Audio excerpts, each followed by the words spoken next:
నయనతార ఇప్పుడు దేశవ్యాప్తంగా hot topic అయింది. లేడీ సూపర్ స్టార్గా ఎదిగింది నయనతార. కానీ ఆమె జీవితంలో బాయ్ ఫ్రెండ్స్ లిస్ట్ కూడా ఉంది. ఇంకా చెప్పాలంటే సీరియల్ లవ్ డేటింగ్ గర్ల్ అనే పేరు కూడా నయనతారకు ఉంది. ఎక్కడే ఓ విషయం చెప్పుకోవాలి. అదే హీరోలు వరుసగా ఎఫ్ఐఆర్ నడిపినా మీడియా కానీ జనం కానీ పట్టించుకోరు. పెళ్ళైన హీరోలు ఎఫ్ఐఆర్ నడిపినా కూడా వార్తల్లో మాత్రమే వస్తాయి. అదే హీరోయిన్స్ ఎఫ్ఐఆర్ నడిపితే మాత్రం చెడ్డదానిగా ముద్రేస్తారు. ఇంకా చెప్పాలంటే బూతు మాటలతో ట్రోల్ చేస్తారు. అందుకు ఉదాహరణ నయనతార. ఒక సాధారణ టీవీ యాంకర్గా కెరీర్ మొదలుపెట్టిన నయనతార కష్టపడి స్టార్ అయ్యారు. కానీ యవ్వనంలో ఉన్నప్పుడు ప్రేమలు కామనే. అయితే సింబు స్టార్గా ఎదుగుతున్న క్రమంలో వచ్చిన మూవీ వల్లభ ఈ సినిమా సెట్లో ఇద్దరి మధ్య ఉన్న పరిచయం కాస్త ప్రేమకు దారితీసింది. ఇంకా చెప్పాలంటే సింబు ఆమె తన ప్రేమను యాక్సెప్ట్ చేసే వరకు వదిలిపెట్టలేదు.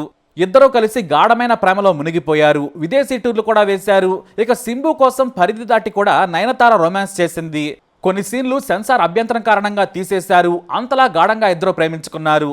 ఈ సినిమా రిలీజ్ టైంలో నయనతారను కిస్ చేస్తున్నట్టు ఓ పోస్టర్ రిలీజ్ చేశారు.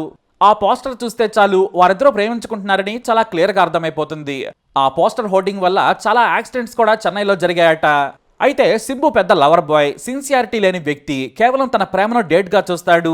దానికోసం మాత్రమే హీరోయిన్లను వాడుకుంటాడనే పేరుంది. ఆమెతో బ్రేకప్ చెప్పేందుకు కుట్ర చేశాడనే కామెంట్స్ కూడా వచ్చాయి. ఎందుకంటే నయనతార సిన్సియర్గా లవ్ చేసింది. కాకపోతే సడన్గా సింబు తన సెల్ ఫోన్లో ఇద్దరు ఏకాంతంగా గడుపుతుండగా ఫోటోలు తీశాడు. అవి హఠాత్తుగా సోషల్ మీడియాలో ప్రత్యక్షమయ్యాయి. దీంతో నయనతారకు కోపం వచ్చింది. తన ఫోన్ నుంచి ఫోటోలు లీక్ కాలేదని చెప్పింది. సింబు తొడల మీద కూర్చొని ఘాటుగా ముద్దు పెడుతున్న ఫోటో కూడా రిలీజ్ అయింది. ఆ ఫోటోలో తానే రొమాన్స్ చేస్తున్నట్లు ఉంది. సింబు నార్మల్గానే ఉన్నాడు. దీంతో ఆమె సింబుతో గొడవ పడింది. కానీ సింబు మాత్రం తనకు తెలియకుండానే ఫోటోలు లీక్ అయ్యాయని చెప్పాడు.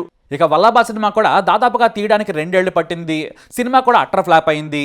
ఆ తర్వాత వారి ప్రేమ కూడా తగ్గుతూ వచ్చింది. అయితే వారి లవ్ను బహిరంగ పరిచింది సింబు, కంపు చేసింది కూడా అతనే. దీంతో సింబు నుంచి దూరం జరిగింది నయనతార. కానీ సింబు మాత్రం నయనతారని అంత ఈజీగా వదిలిపెట్టలేదు. చాలా వార్నింగ్లు ఇచ్చాడు. చెన్నైలో నయనతార ఎక్కడ ఉంటే అక్కడికి వెళ్ళిపోయి వార్నింగ్ ఇచ్చేవాడు. కొన్నాళ్ల పాటు ఆమె చెన్నైకి కూడా దూరంగా గడిపింది. శివాజీ సినిమా షూటింగ్ సమయంలో రజనీకాంత్తో ఓ సాంగ్ ఆఫర్ వచ్చింది. కానీ చెన్నై రావడానికి ఆమె ఇష్టపడలేదు. రజనీకాంత్ సపోర్ట్తో ఆమె చెన్నైలో అడుగుపెట్టింది. అంతలా సింబు అంటే నయనతారకి భయం కలిగింది. అలా ఆ ప్రేమ నుంచి బయటపడడానికి కొంత సమయం పట్టింది. కాకపోతే వరుసగా సినిమాలు వస్తూ ఉండడంతో ఆమె మరిచిపోయింది. అదలా ఉండగా నయనతార ప్రేమ మళ్లీ మొదలైంది. ఆమె ఎక్కడే సరిగ్గా తప్పు కూడా చేసింది. ప్రేమిస్తే లేదంటే ప్రేమలో పడితే పెళ్లి కాని యువకుడి లవ్లో పడాలి. కానీ తనకంటే 11 ఏళ్లు పెద్దైన ప్రభుదేవ ప్రేమలో పడింది నయనతార. ఇటు ప్రభుదేవ కూడా తన కొడుకు చనిపోయి కష్టాల్లో ఉన్నాడు. పైగా భార్య అనారోగ్యంతో ఉన్నారు. ఇలాంటి కష్టకాలంలో కుటుంబం వెంట నడవాలి. కానీ వీళ్ళు సినిమా షూటింగ్ సమయంలో ఇద్దరు ప్రేమలో పడ్డారు. ఇంకా చెప్పాలంటే ప్రభుదేవనే ఆమెను ఇష్టపడ్డాడు. నయనతార కూడా కష్టాల్లో ఉన్న ప్రభుదేవ ఫ్యామిలీ గురించి సాఫ్ట్గా మాట్లాడేది. ఆ తర్వాత నువ్వంటే ఇష్టమని ప్రభుదేవ చెప్పాడు. దీంతో వాళ్ళిద్దరూ సమాజం గురించి వ్యక్తిగత విషయాలను కూడా పట్టించుకోలేదు. ప్రేమంటే గుడ్డిది కదా. ఇక్కడ కూడా అదే జరిగింది. అయితే ఇద్దరు కలిసి ప్రేమలో ఉన్న విషయం మీడియాకు లీక్ అయింది. దీంతో ప్రభుదేవ భార్య నిలదీశారు. కానీ భారీగా ఆమెకు డబ్బిచ్చి విడాకులు తీసుకోవాలనుకున్నారు. ఒకానొక సమయంలో ప్రభుదేవ తన భార్యను వదిలేసి నయనతారతో సెటిల్ కావాలనుకున్నాడు. అయితే 2011లో పెళ్లి చేసుకోవాలి అనుకున్నారు. ఇక ప్రభుదేవ ఎట్టి పరిస్థితుల్లో తన భార్యను వదిలేయాలనుకున్నాడు. ఆ సమయంలోనే నయనతార కూడా కొన్ని కోట్ల రూపాయలను ప్రభుదేవ భార్యకు ఇవ్వాలనుకుందనే రూమర్స్ కూడా వచ్చాయి. అంతేకాదు ప్రభుదేవ భార్య విడాకులు ఒప్పుకుందనే వార్తలు వచ్చేశాయి. అదే సమయంలో ప్రభుదేవ డైమండ్ రింగ్ను నయనతారకు తొడిగాడు. ఇక పెళ్లే తరువాయి. అలా దాదాపుగా 4 ఏళ్ల పాటు ప్రేమలో ఉన్నారు నయనతార ప్రభుదేవ. పైగా సినిమాలు కూడా వదిలేసినట్లు కూడా నయన్ ప్రకటించింది. ఎందుకంటే ప్రభుదేవ ఆమెకు కండిషన్ పెట్టాడు. పెళ్లి చేసుకోవాలంటే సినిమాలు వదిలేయాలి, మనం కలిసి ఉందాం, మన జీవితంలో మనకి ఎలాంటి ఇబ్బంది ఉండొద్దని చెప్పాడు. ఆమె సరేనంది.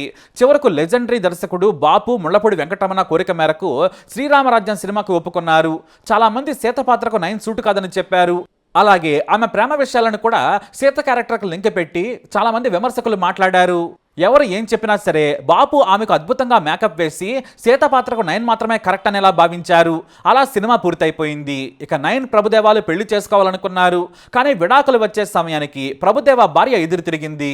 తనకు తన భర్త అంటే ఇష్టం, ఏకపక్షంగా విడాకులు ఒప్పుకోనని మీడియా ముందుకొచ్చి చెప్పింది. దీంతో కోర్టులో కూడా ఇదే విషయం చెప్పడంతో ప్రభుదేవ ఎంతకంటే ఈ గొడవను లాగొద్దనుకున్నాడు.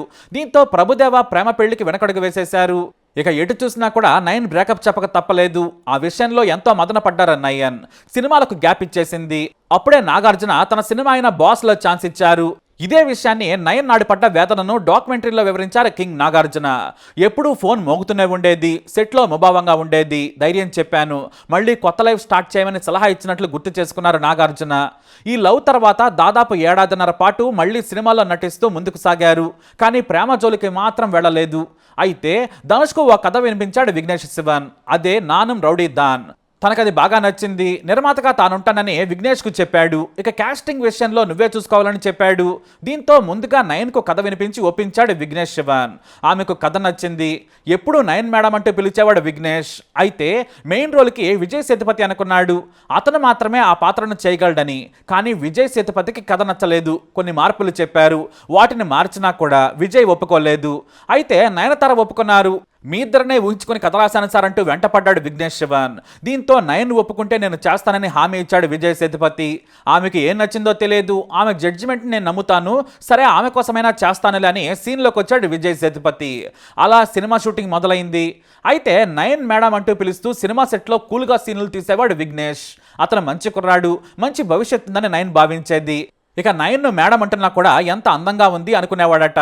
అంతేకాదు, మీరు చాలా బ్యూటిఫుల్గా ఉన్నారు మేడం, ఈ డ్రెస్ మీకు బాగుందని అప్పుడప్పుడు చెప్పేవాడు. అయితే సినిమా షూటింగ్లో అవన్నీ కామనే. కానీ తన ప్రేమ ఎలా మొదలైందో తన డాక్యుమెంటరీలో చెప్పారు నయన్. ఆమె మాటల్లో ప్రేమ ఎలా పుట్టిందో తెలుసుకోవటం ఆసక్తికరంగానే ఉంది. పాండిచ్చేరిలో రోడ్డు మీద సీన్ తీస్తున్న సమయంలో ఫస్ట్ టైం విఘ్నేష్ వైపు చూశాను. కానీ నా చూపులో అర్థం మారింది. ఆ అబ్బాయి చాలా క్యూట్గా ఉన్నాడు, కూల్గా తన పని తాను చేసుకుంటున్నాడని ఇష్టం కలిగింది. అప్పుడే నేను విఘ్నేష్ను లవ్ చేశానని చెప్పారు నయన్. కానీ విఘ్నేష్ మాత్రం ఎటువంటి ప్రేమను చూపించలేదు. దీంతో సినిమా షూటింగ్ ముగిసిన తర్వాత నయన్ తన డైరెక్టర్కు మెసేజ్ పంపింది. నేను మన సినిమా షూటింగ్ని చాలా మిస్ అవుతున్నాను, మీ అందరినీ మిస్ అవుతున్నానని మెసేజ్ చేశారు. దీంతో ఆమెకు రిప్లై ఇచ్చాడు విఘ్నేష్. నేను కూడా మేడం అంటూ మెసేజ్ చేశాడు.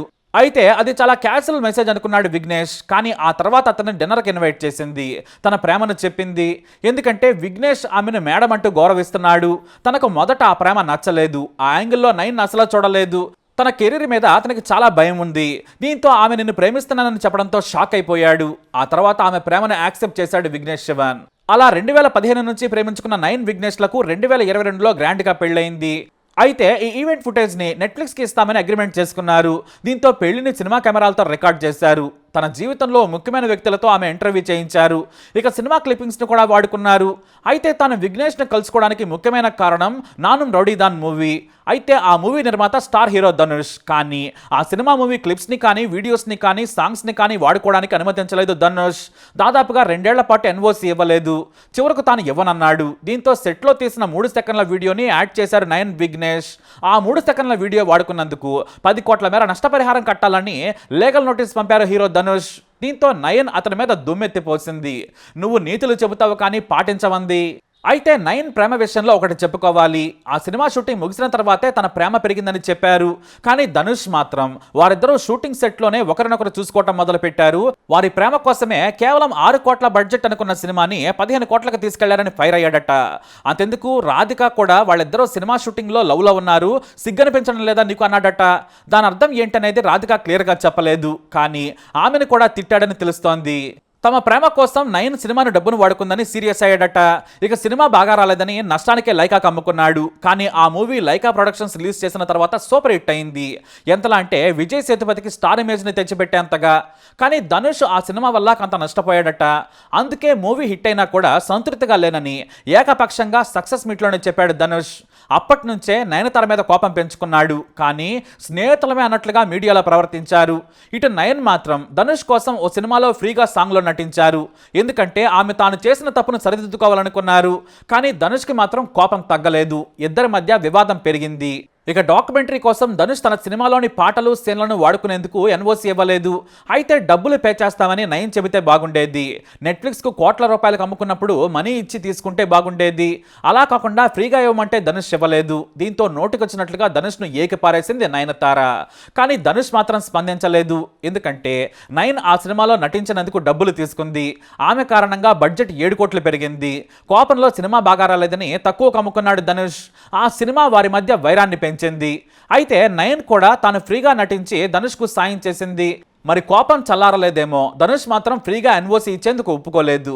అంతేకాదు, నానుం రౌడీ దాన్ షూటింగ్లో నయన్ సెల్ ఫోన్లో చిత్రీకరించిన 3 సెకండ్ల వీడియో వాడుకున్నందుకు 10 కోట్ల పరిహారం కట్టాలని లీగల్ నోటీస్ పంపాడు ధనుష్. అంతే వివాదం మరింత ముదిరి ఇష్టం వచ్చినట్లుగా ధనుష్ను తిట్టింది. అయితే నయన్ ఏది చేసినా చాలా ప్లాన్డ్గా చేస్తుందనే కమెంట్స్ వినిపిస్తున్నాయి. ఎందుకంటే ధనుష్తో గొడవ జరిగింది, ఆ కోపం ఆమెకు ఉంది. ధనుష్ తాను కలుసుకున్న మొదటి సినిమా తాలూకు ఫుటేజ్ను వాడేందుకు ఒప్పుకోలేదు. 3 సెకండ్ల వీడియోకు 10 కోట్ల లీగల్ నోటీస్ పంపాడు. ఇక్కడే నయన్ చాలా తెలివిగా ఆలోచించిందనే కమెంట్స్ వినిపిస్తున్నాయి. ఎందుకంటే నెట్ఫ్లిక్స్కు తన పెళ్లి ప్రేమ జీవిత కథను అమ్ముకున్నారు. ఒక హీరో తన సినిమాలో నటించదని కండిషన్ పెట్టాడని పరోక్షంగా ప్రభుదేవాన్ని కూడా కడిగి పారేసింది. కానీ సింబు జోలికి మాత్రం వెళ్ళలేదు. ఇక్కడ అసలు విషయం ఏంటంటే ఈ డాక్యుమెంటరీకి పెద్దగా క్రేజ్ లేదు. కేవలం ఈ క్రేజ్ని తీసుకొచ్చేందుకే నయన్ ఈ డ్రామా అంతా ఆడిందనే ఓ టాక్ కూడా ఉంది. ఎంత చెప్పినా కూడా ఈ డాక్యుమెంటరీని పెద్దగా జనం పట్టించుకోలేదు. ఎందుకంటే ఎప్పుడో పెళ్ళైన నయన్ ఇప్పుడు ఆడియన్స్తో టచ్లో లేరు. అందుకే ప్రమోషన్స్కైనా ఉపయోగపడుతుందని ధనుష్ను తిడుతూ బహిరంగ లేఖ రాసిందనే విమర్శ కూడా ఉంది. ఆ తర్వాత విఘ్నేష్ వాటిని సోషల్ మీడియా అకౌంట్స్ నుంచి తొలగించాడు. ఏదేమైనా ప్రియుల నుంచి పెళ్లిళ్ల వరకు నయన్ చాలా తెలివిగా డబ్బు సంపాదించింది అనడంలో మాత్రం ఆరితేరిందనే కమెంట్స్ మాత్రం ఉన్నాయి. మరి మొత్తానికి మీరేమంటారు? మీ అభిప్రాయాన్ని కమెంట్ ద్వారా తెలియజేయండి. ఈ వీడియో అప్డేట్స్ కోసం మై ఛానల్ ఫాలో అవ్వండి. అలాగే తప్పకుండా సబ్స్క్రైబ్ చేసుకోండి.